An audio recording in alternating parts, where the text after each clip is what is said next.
Hello, everybody. Ted Huntington here with another author interview sponsored by Women's Rights Publishing and Author Services. Today, I'm chatting with the brilliant Marcie Keithley. Please like and follow our videos on YouTube and support these very informative interviews by becoming a Patreon patron. Hello, Marcie. Hey, Ted, how are you? I'm doing great. How are you? Wonderful, thank you. Excited to be here tonight. I'm excited that you're here too. So who's Marcie Keithley? You are a native-born Hoosier, currently residing in Louisville, Kentucky. You also describe yourself as something I didn't know existed, a lady of Dunans. Dunans. What is a lady of Dunans? Oh, well, first let me back up one quick second. I'm in Kentucky, Anna. So I'm on the Indiana side, which they call the sunny side of Louisville.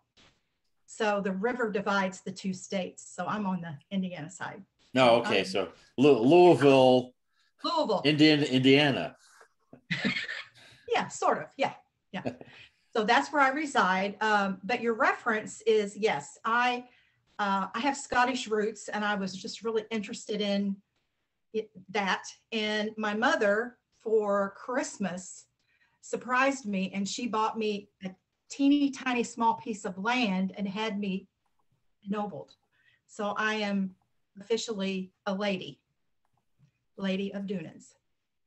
Wow. So what does that come with, a crown or some sort of coronation ceremony? I don't know. It did come with a little card and a certificate, and you have a deed to the property. Oh. But yeah, it was cute. It's all legal. But I hope to visit there someday. So yeah. Oh, that'll probably welcome you with some sort of red carpet treatment. You get a free tour, and yeah, there's some things that go with it. But yeah. Yeah, well, so, when I was a kid, I was in the Smokey the Bear Club, so this is, I think, a little step up from the Smokey the Bear Club. It's just a little, it is just a little conversation piece. It's interesting, and I mean, Mom thought of it all on her own, so it's kind of cool. So yeah. So one incredible day, you traded in your securities license to become an author when, as you described it, the universe shifted in your closet, and that must have been a bit frightening, with the rediscovery of a 30-year-old shoebox, and you're now known as the Shoebox Sherpa, helping others find the freedom they desire by unpacking their own shoeboxes and stepping into truth and wholeness. So, what is the Shoebox Effect? And is this a term you invented? No, it's not a term I invented. It's actually an insurance term. It comes from the financial service industry, where insurance companies, you'll probably remember this, where when we went to the doctor, we saved those receipts. We paid for our services up front. We kept those receipts, and then we turned them in at the end of the year to be reimbursed for our insurance expenses. The old days. Okay. Well, what a lot of people did was they took those receipts and they would put them in a shoebox, and they would forget all about them. So at the end of the year, they forgot to submit them. The insurance companies just made millions of dollars because they didn't have to reimburse people. So I use that analogy to talk about, I use the Shoebox Effect, and obviously it's the title of my book, because as humans, that's what we do. A lot of times as humans, we have those memories of our past, whether they're good, whether they're bad. And if they're good ones, we might take that physical shoebox or metaphorical shoebox down and go through our memories and think about the past, or touch those old tickets maybe you saved, from a football game for your first date. And you go back, you step back into time. But the ones that hurt us, the painful ones, the wounds, we want to push them and shove them into the corner of that box, throw it in a closet, throw our sweaters over it, and forget about it. Just like the individuals with the insurance company. They forgot to turn in the receipts. We just want to forget that as well. I physically had a shoebox, though. I had a physical shoebox. So it all came full circle in the closet one night when I came home and was at a crossroads in my life. and I needed to make some decisions about my marriage of 17 years. My dog was dying of cancer. And when I couldn't find him, he had burrowed himself inside my closet and knocked over all these boxes of my shoes. And there on its side, still tied shut with a yellow ribbon, was this box. And I had this moment, as you described just a few minutes earlier. I mean, it was just surreal to be holding your dying dog and know that you had all these decisions to make, and you looked at the box and you knew what was inside it. And it was a piece of my past that I had not confronted for over 30 years. That's yeah, what was so fun. Yeah. I had the pleasure of doing a book reading of your first chapter. And I got to tell you, it's a tearjerker. You know, it's a dog lover myself. Just trying to get myself through the reading of that first chapter was difficult. You know, there was a lot of emotion in that book. Yes. And, you know, that's one thing that, again, I think today that we don't do enough exploring. We don't explore our emotions. We don't really dig deep into our emotions. And a lot of times that's why a lot of us today, we're just kind of stuck. We do those old patterns of, we just keep repeating them over and over again. And a lot of times they're just tied to something from our past. And if we're too afraid or we're living in denial, a lot of times that carries forward into our personal or professional life too. And that's what happened with me. So how did the book then turn you into the Shoebox Sherpa? Well, one of my friends kind of coined that phrase because, you know, I'm always asking people, well, what's in your shoebox? Or do you have one? Is it, you know, do you have a physical one? Do you have a metaphorical one, a spiritual one, an emotional one? You know, there's all types. And they said, well, you know, and I like to speak about that to groups. And one of my friends just kind of coined that, well, you're kind of like the Sherpa of emotions. And I kind of thought, you know, that's kind of cute and it stuck. So I'm the Shoebox Sherpa. It is catchy. It is catchy. Yeah, I can lead you back to your past. I can share my experience with you if you're stuck or if there's something that you haven't, that's unresolved. I mean, past doesn't have to necessarily mean 30 years ago. It could mean last week or last year. But, you know, it could be divorce, pet loss, financial loss. You could lose your home, your health. I mean, we all experience losses. It's just a part of our life. But how do we process that? And for me, I thought I was okay because I had a really good life. I, you know, achieved a lot of success. I had my dream home, my dream car, the perfect dog, but inside, not so good. So that's what I learned. You know, people can be successful outside and broken and hurting inside. But I learned that the two can coexist. So I'll tell my story to how I got to my peace and freedom. So I presume a lot of people go to you after reading the book or they've heard of the book and they're going to you for advice based on this whole shoebox principle. Right. So it's kind of like life coaching in a sense. Yeah. Well, I was just going to get into that. You do have an array of talents. You are a life coach, as you just said. You're on the speaking tour. You're a sought after guru. How did the life coaching business happen? Was it as a result of the Shoebox Effect? Well, here's the thing. As in my former career as a bank manager, I did a lot of coaching and training for employees.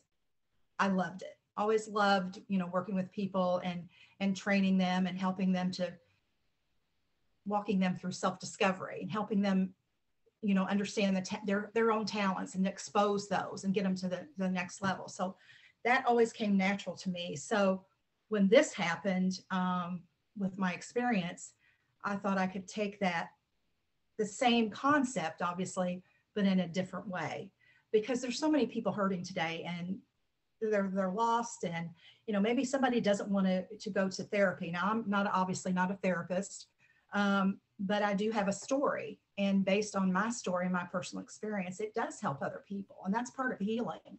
Is sharing your story, telling your story, and connecting with others that are hurting. So that's part of it. That's part of the healing process. So organizations are coming to you, and there's those that are seeking motivational talks. So what kind of talks do you give to groups? Well, like, okay, we have a conference, my organization that I belong to, the National Association of Adoptees and Parents, is in September. And I'll be speaking on finding meaning in our losses. Okay, so that's a topic. And then I also have the Shoebox Effect, which is just my signature story that I share. And I do talk a lot about grief and loss. Yeah, some pretty heavy topics. It's heavy, yeah. Yeah. You just mentioned your other passion, which is the whole adoption world. You wrote a book on that. Frankie and Friends Talk Adoption. Let's talk more about that part of your world. Okay. Well, part of my story is an adoption reunion story, but it goes south, and it does so very quickly. And there's a lot of loss in adoption, and there's loss for an adoptee of their past, who they could have been, their identity, who they could have been. For the birth family, especially like me, I'm a mother of loss. There's a child out there that we have to live with, knowing that there's a live child out there, but we don't know anything about them. And so it's very difficult. So talking about the meaning of loss, it took me, I had to find that out on my own though. And it was the way that I found it was just setting in the brokenness, setting in the broken pieces, and kind of shifting through that and trying to figure out how this made sense. There had to be a meaning for me to find not only the birth father and marry him, which is really interesting, and 4 months after I found him, and then finding our daughter 30 years later, that's pretty special. And then for it to go south, it's like, to me, I had to make sense of that. So through, I call it the ickiness, those broken pieces, you have to give that meaning somehow, your loss. So how do you go about doing that? Well, it's acknowledging what happened. That was the first thing I had to do, was be honest with myself and be honest about what happened and acknowledge that. And once I started to acknowledge that, I found a place that, that I wanted to help because of what happened to my daughter. How can I find meaning in it? Well, I can do that by sharing our story and telling what happened and how the adoption system is broken and how it needs to be reformed and how adoptees are discriminated against and how they can't have their original birth certificates like most people think they can. And they're denied their medical history.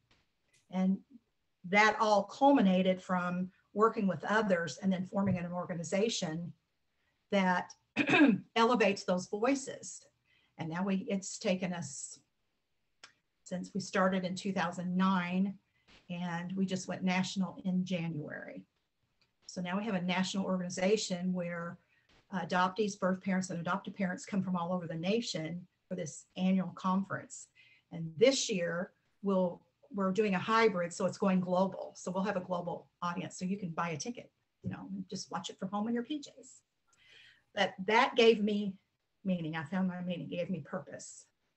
Wow. Well, that's great. That's fantastic. Congratulations and kudos on that. It's really exciting. Yeah, it is very exciting. So who were your heroes growing up? Well, cartoon-wise, it was Mighty Mouse. Remember Mighty Mouse? Used to love Saturday mornings with Mighty Mouse. He was my hero. But I don't know. I think from around the age of 10 or 11, we always went to the library on Saturday mornings. That was one thing that my family did. And while my sister was off, she was reading Nancy Drew and some of these other mysteries. I was really into real women with real stories, women that overcame adversity, who changed laws, who were movers and shakers. From a very young age, I was really interested in that, and that continued on. So, Susan B. Anthony, I would say would be my number one, but, I've read a lot, Corrie ten Boom, she was another one that I couldn't get over her incredible story. And then I went from there, and just any self-help books I liked as well. I call myself a personal development junkie. I love to read anything, anything like that. So. Well, that kind of dovetails into another new organization that you are a part of, Women's Rights Publishing and Author Services. You are on the board of directors of that as well. Again, it's all about raising the voice of women. Right, right. And I'm excited and honored to be a part of this organization. You know, it's really incredible. You know, I've always said that I believe that women, as women, we do have some awesome stories. Stories, you know, make a difference in the lives of other people. And, you know, my story is inspirational. It's touching lives. It's making change in our world. And I just wanted to be a part of that. So I'm really excited. Well, I'm glad you're part of it as well. Thank you. Yes, you're making a difference in so many different ways. So what would you give as like one of your best marketing tips to selling your books? Let's start with that. Marketing tips for selling my book. I mean, you just have to have a presence out there constantly. And I think we all battle with that. I'm not worthy. I'm selling my book too much. I'm talking about my book too much. I'm this, and I battle with that myself. But I think, you know, we just really have to be proud of our work and step out. And there's a way to do it. I mean, you just have to be visible on social media, available to speak for podcasts.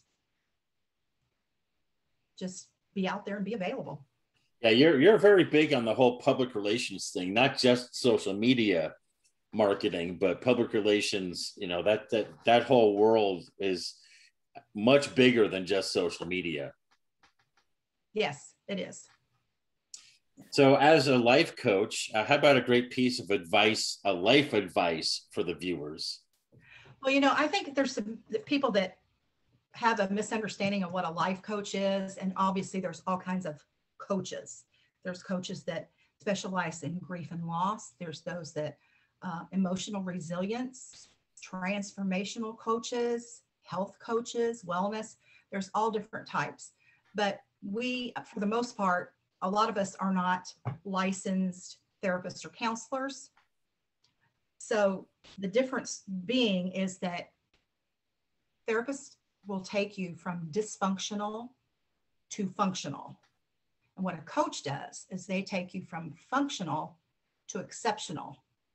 So we pull out the brilliance, we pull out those talents, we do the motivation, the inspiration, the goal setting, and show you ways to, you know, production, how to get your clients.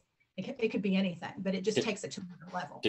To get to that peak, get to those peaks. Do you have your book available? Give you a little chance for a sales pitch. There you go, The Shoebox Effect. Yes. I love it. Thank you. I do too. It's a 3-hour read. Actually, it's not a very big book, as you can see. However, it's very, very deep, and that's why. Because you really have to process when you read my book. I will share this with you too, Ted, and your viewers. At the end of each chapter, there is a life lesson. And I have Unpacking Your Shoebox, and I'll talk a little bit about that particular chapter and ask you, there's some lines here for the reader because it's written for you to be thinking about your own shoebox and your own past as you're going through my story. And then we have the Shoebox Sherpa's Points to Ponder. So there's a little notes here. So what it does is, because it's very emotional, we kind of stop and kind of regroup at the end of each chapter and think about what just transpired and how to move through that. So I know I've had people that say, one chapter and I stopped and I just had to put it away for a while. So yeah. Right. It's a heavy book. You got to have your tissues handy, but you know, it's good to get those emotions out and learn what's inside your head and what you're stashing somewhere in the closet of your brain. Yeah, I was excited, Ted, because I have a foreword by Dr. Joyce McGuire Pavo. And Dr. Joyce, when she wrote the foreword, she had a poem that we put in the book as well.